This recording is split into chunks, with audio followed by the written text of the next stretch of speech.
Right, hello guys. Trying to record this in a nice way. So, if you're considering to buy a Kawasaki W175, you're in the right channel.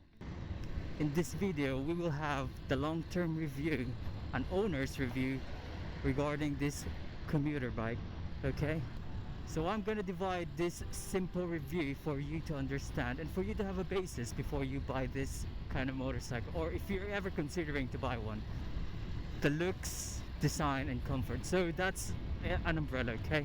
So the design is a cruiser type, a daily commuter which is very comfortable for long rides.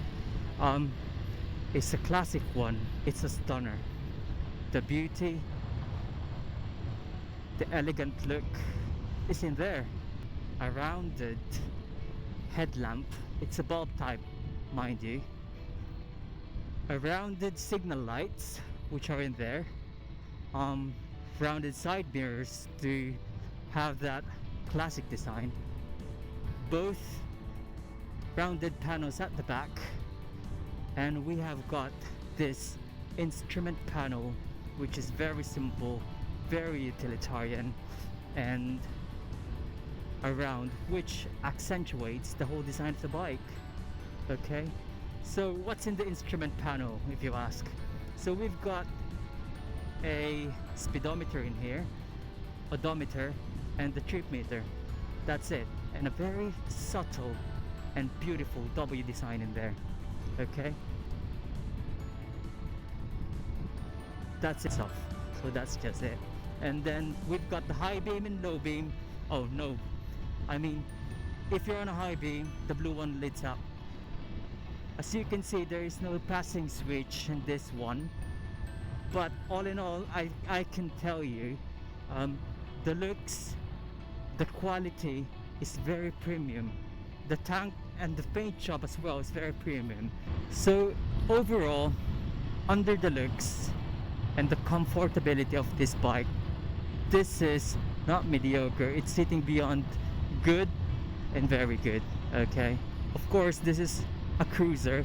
It's built like one, with the looks that's very elegant and classic. So on the look side, verdict is it is good. Next, the next one we're tackling about is the performance. I believe that we're gonna have a lot to talk about regarding the performance. So under performance, 177cc single overhead cam, air-cooled stroke, 5-speed transmission with a 14 liters of tank. This is a carb type, obviously, because of the classic design. Its performance, it has 12 horsepower, 13 newton meters of torque, and top speed is yet to confirm because I'm not that speed of a junkie, if you know what I mean. The engine, although it doesn't give you that much of a power, the power is linear, okay? And the vibration is only felt when you go beyond 80 kilometers per hour or at 90. Oh, what's that? I put on gas, the torque is there. It helps me in tight situations. In performance also, we will tackle about the maneuverability or the handling of this motorcycle. I've tried different motorcycles and I've got one third bike. The handling of this one is very stable. That's commendable for this bike. The IRC. Okay, let's go on to the tires. So the tires is an IRC brand. It's not that very bad. It's fair, and it actually delivers the commuter type of functionality of this motorcycle. Said that I believe that the tire is it's good for me, okay? It somehow delivers the thing that I need, okay? I can attack a sharp curve with this one without thinking that I might slip. I've ridden this one on a rainy day and it's not that slippery unless you go past a slippery area like oils or that paint. So handling is very good, okay? Not that great, not that mediocre, but this is very good. See, as you can see the power, I needed the power there. It delivers, okay? The only downside for me is, okay, I'm satisfied with the power, but the 5-speed transmission, mate, it acts like a limiter for me. It doesn't go beyond that. If you add a 6th gear on this one, it's such a bonus.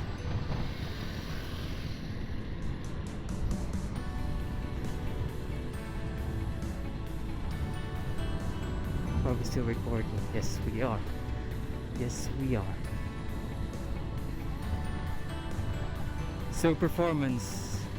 The engine is great in delivering the torque and the power you need it when you need it most. The handling is nice too. It is good. So the last thing that we will be discussing is the safety. Now under safety, there's a lot to discuss, and this is the category I believe that this motor will not pass or fall into. First one is brakes. Brakes. So you have got a standard dual pot caliper in front disc brake,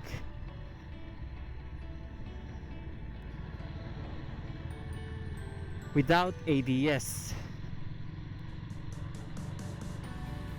So that's a downfall, isn't it?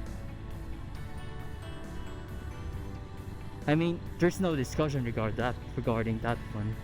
I might skid with this one because of the lacking of that safety feature. But obviously, if they have put in an ABS, of course the price will get higher.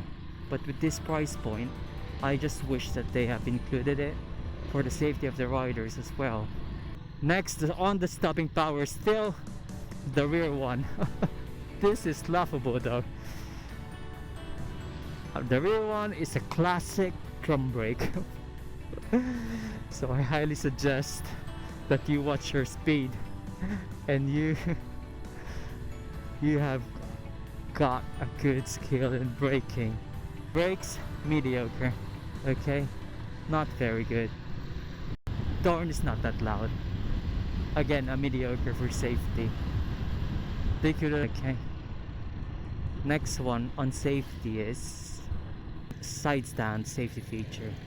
So the side stand, it doesn't have that safety feature wherein when it is in use, you cannot start the motorcycle.